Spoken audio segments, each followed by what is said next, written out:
Hi everybody, it's Marlene Potts from Stuffed Balloon from A to Z, back again with part 2 of making my stuffed balloon for a customer that recently came in. The next part I'm going to do is actually making the stuffed balloon inside of the chamber. And I'm sorry, I have something in my face, but I want you to forget about all of this because this is very impromptu. But I thought it would be nice for you to see. This is our basic, what I'm making is a basic design that we sell the most of, to be honest.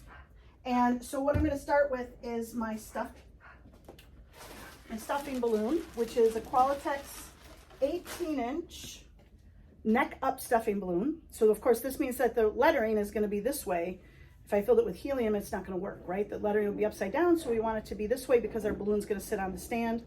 And the first thing we do is turn it inside out, at least for my machine. I'm using the super stuffer that I sell on my website at www.stuffedballoonsfroma2z. I sell other videos there too, so if you need additional help wrapping different things, there's different things on there. And like I said, my hair is getting stuck to my lips. So I'm going to use my balloon expander. You don't need that with this machine or the Stuff and Puff, which is the tabletop, but I prefer it. I think it's easier on your hands when you do high volume.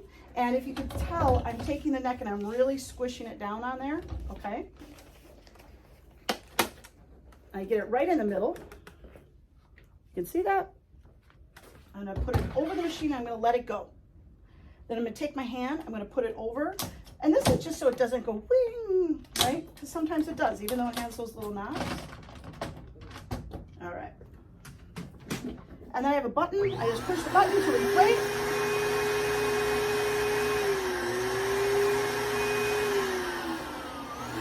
I'm going to inflate it so it completely fills the chamber. This will give you two things. A, if there's a hole, it'll pop, which is where you want it to pop. Because let's face it, they're just balloons. And they do pop and they do get, you know, their necks do rip and all that kind of stuff. This is our balloon protector that you put on and then stuff in so that when you stuff things into the machine, you're not going to rip the neck, okay? One of the first things I'm going to put in is my water balloon. That holds your balloon straight up and gives it value, right? So it's a little heavier. I'm using white tissue shred today. I do use white the most. I buy it in a box of 5 pounds.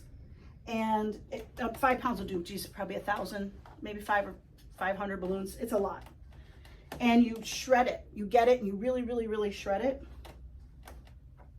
Okay. So don't run out and buy every single color because you can buy, which I love, this nice little gold crinkle stuff, which is more expensive, but I only need a little on top to give it a little color.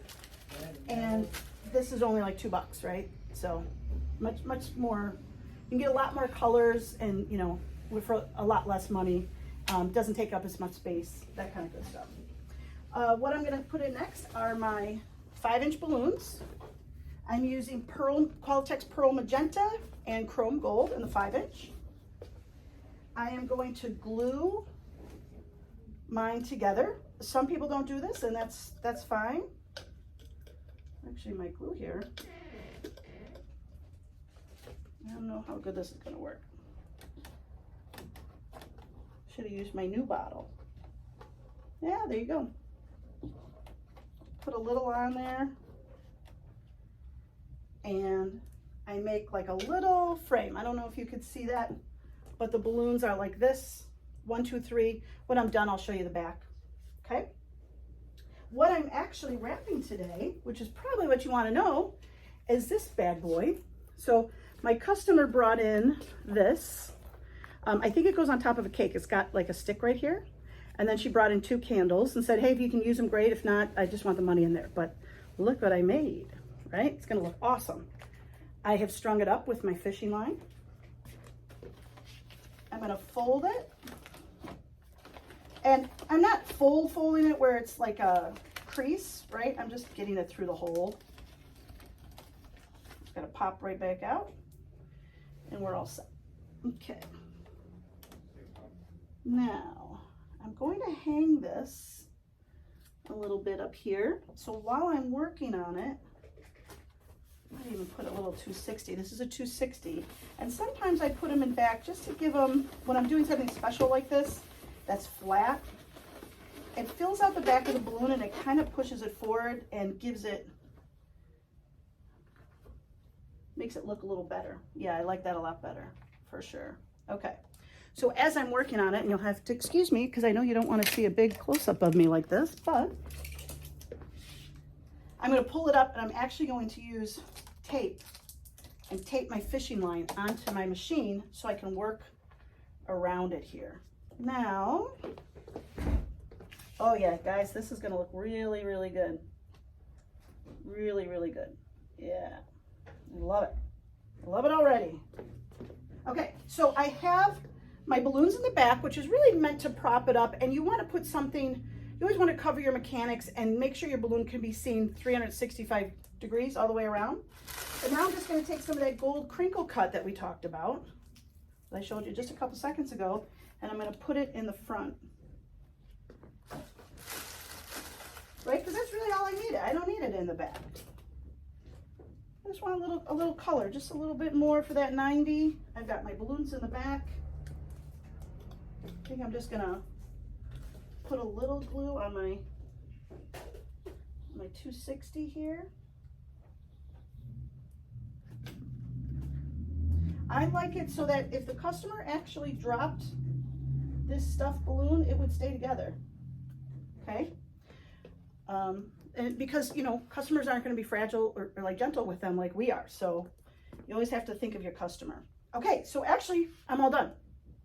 And I am going to kind of try and get you a little closer if you can see it in there. Right? I mean, I'm just on my cell phone, so give me a break.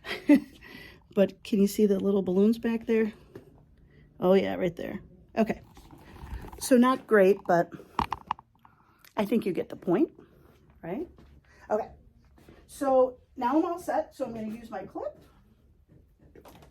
and I'm going to untape my fishing line, taking out my balloon protector, and I'm going to close it up.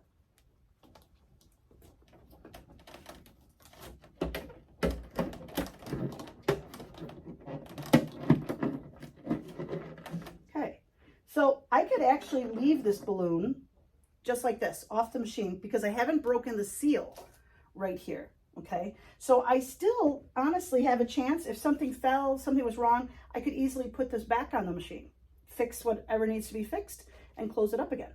Another great thing about this machine, it's got the little knobs here, but it also has a thumb start on the side, so it makes it really easy to take the balloon off, okay? So now I'm going to pull up on my balloon, but I'm going to break the seal, which means I'm going to push down on my balloon and it breaks the seal. I'm going to pull up my money. Okay. And I think she's like literally going to scream with delight for this.